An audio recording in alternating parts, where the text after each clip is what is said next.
Hey folks, it's me again, and I want to welcome you to another episode of Things I Don't Like. If you're not already subscribed to this channel, you could do it right now while you're watching this video.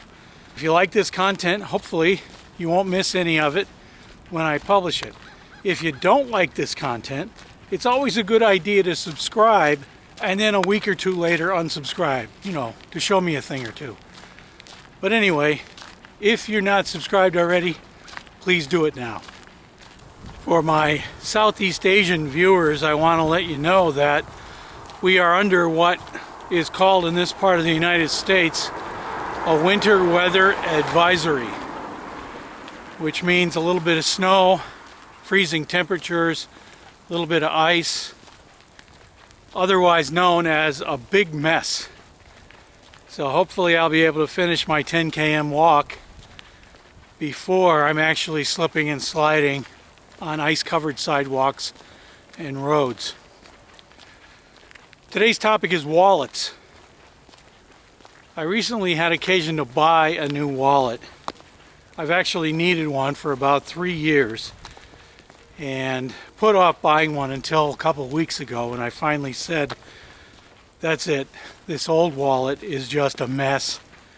It's falling apart. I'm not happy with it. Getting things in and out of it now, at one time were easy, now they're very difficult. So I finally pulled the trigger online and bought a new wallet. But that was not before I did a lot of research on what kinds of wallets are available.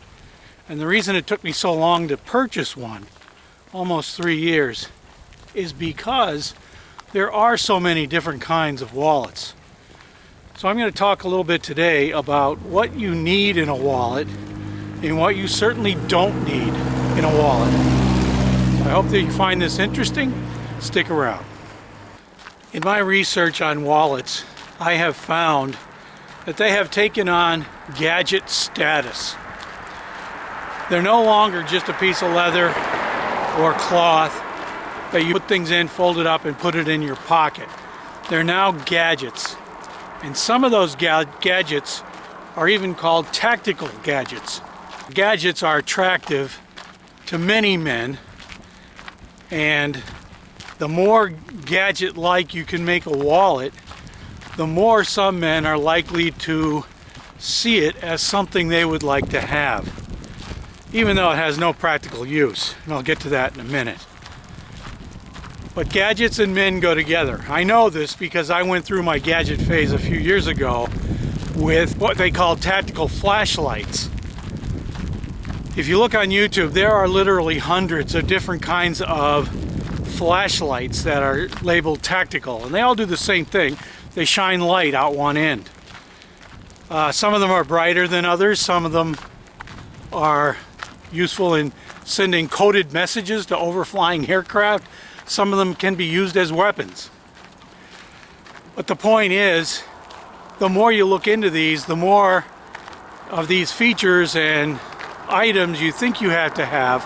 But basically, it's mainly because it's a gadget that attracts people to them in the first place. It's the same with wallets nowadays.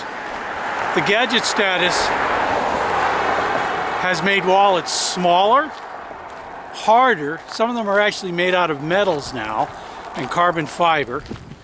You can take your gadget, you can take your wallet apart, add things to it, and put it back together again. You do all kinds of things with wallets these days. But the tactical wallets, or the wallets that have all these strange functions, are not really usable, because they make getting money, if they carry money, they make getting money out of it difficult. They make getting some cards out of it difficult. Some of them are advertised as being very slim, and I suppose if you don't put anything in it, it is very slim. But that's not really what people do with them. Some of them say they'll carry up to 15 cards. They will carry cash if you fold it. Some of them you have to fold your cash twice. So these kinds of things are what, for lack of better description, they're a functional disaster.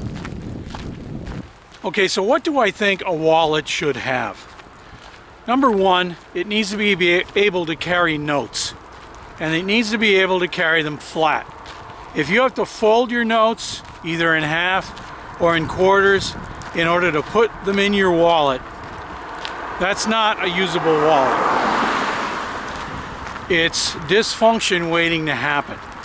If you have to fold money to put it in a wallet, that means that to use the notes when you go to a store or where you have to make a purchase, you have to take all the notes out of your wallet.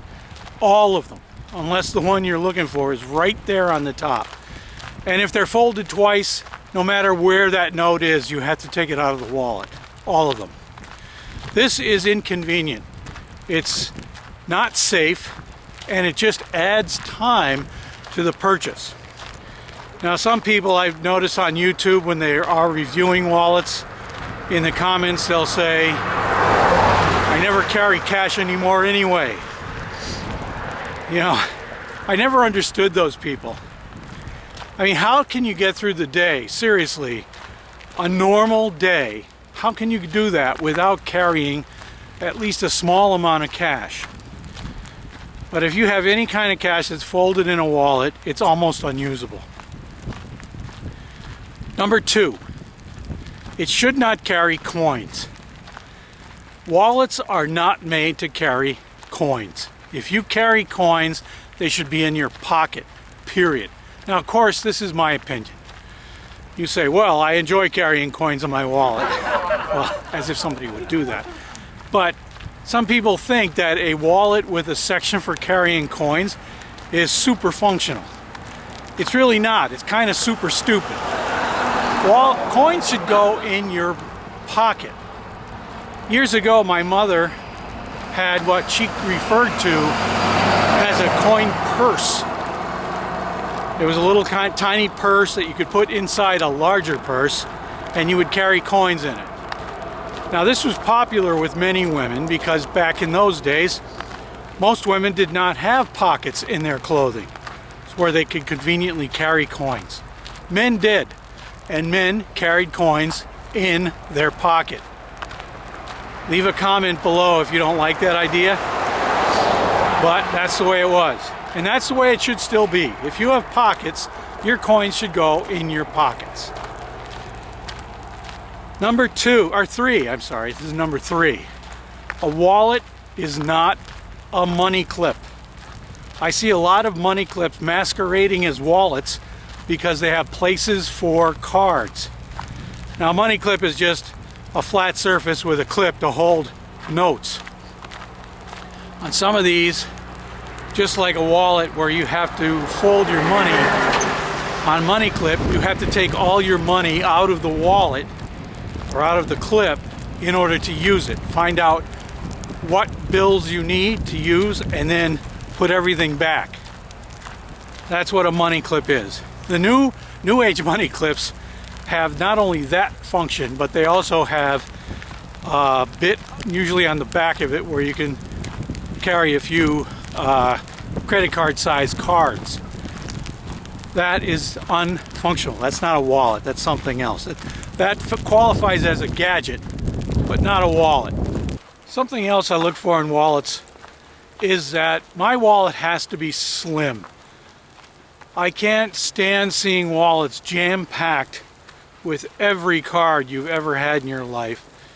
Random coins, you know, carrying a lot of money around, receipts, you name it. Wallets like that are just too big. They're unwieldy, they're hard to use, and if you actually took everything out of them, you'd be surprised at how much stuff that you're carrying around that you really don't need. I try to carry 3 to 5 cards, maybe 2 credit cards, a bank card, my driving license, and maybe an insurance card, a health insurance card. I carry cash in the form of notes, and if I have coins, I carry them in my pocket. So my wallet is slim. It doesn't have much in it because I've made a conscious decision that I'm not going to carry around everything I own in my wallet. Another thing you should look at with wallets is that in the lingo, you're looking for a billfold or a bifold. That means you fold it once. Bills go in flat, you fold the wallet, and you put it in your pocket. This is traditionally what people think of as a wallet. There are some wallets out there that are trifolds. Bills are still put in flat, but you have 3 folds to the wallet.